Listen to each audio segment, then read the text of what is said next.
வணக்கம். நேற்று போட்ட வீடியோவின் தொடர்ச்சி.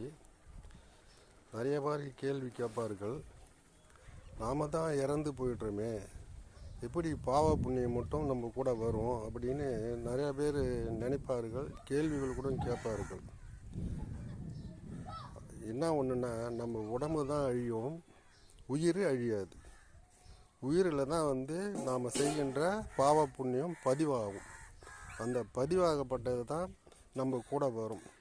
ஆகையினால் நீங்கள் பாவங்கள் பண்ணாமல் புண்ணியங்கள் பண்ணுங்கள்.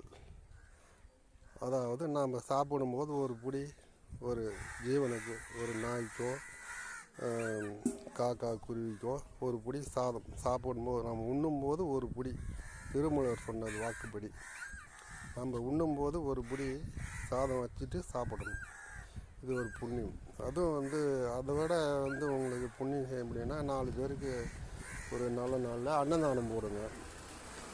அதுவும் முடியலன்னா, ஒன்றுமே வழியே இல்லை அப்படின்னா, நீங்கள் உட்காந்து ஒரு இடத்துல உட்காந்து வாழ்க வையகம், வாழ்க வையகம், வாழ்க வளமுடன்னு காலையிலேயும் மாலையிலையும் 108 தடவை 100 தடவை 108 தடவை தினமும் சொல்லிக்கிட்டு வாங்க. இதுவும் புண்ணியம்தான்.